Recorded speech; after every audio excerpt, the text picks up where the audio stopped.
Law number 18 of 2004, public meetings and demonstration. O, yan yun, di ba?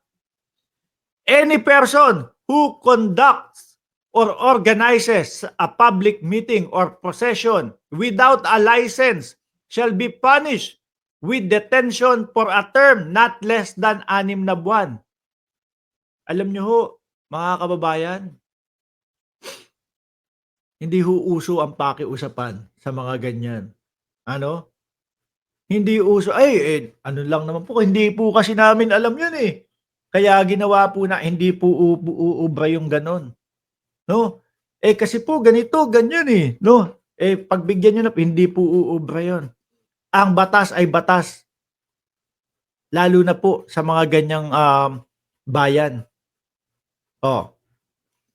Diba? Any person who conduct or organizes a public meeting or procession without a license shall be punished with detention for a term not less than 6 na buwan and not Sabihin mo exceeding masakit pala, 3 masaklap years. ang buhay. 47 minutes, 1 oras magsasalita si Mark Ramos. in Ganun ang Tagalog, binabayad ng YouTube. Pinakamababang Mag-iiyakan lang kayo. sentensya Wag ng na. kulong, No? 6 na Kung gusto buwan. niyo talaga, mapilit kayo, pumunta kayo Aabot sa ng Social 3 Blade. taon Tignan nyo na doon. pagkakakulong.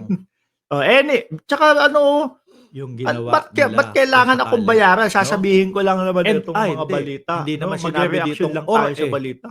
Kung Oh. or sana ang Diba? nilagay dito. Any Ayan, person who conduct or organizes a public dagdag. meeting or Kung procession without a license may shall be pagkakataon na, punished sige, with wala na lang kulong, detention for a magbabayad na term lang po not kami. less than 6 na buwan Hindi and naman not or ang exceeding nilagay. 3 years. No? Ulitin ko. Sa in Tagalog, Yung public meeting, procession, walang pinakamababang lisensya, sentensya ng kulong ay may, 6 na buwan. may pagkakakulong na 6 na buwan Aabot ng hanggang 3 taon. na pagkakakulong.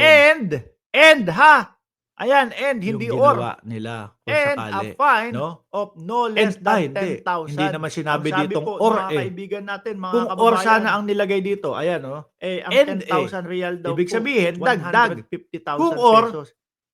minimum yan. May pagkakataon na, Minimum. sige, wala na lang Oh. kulong,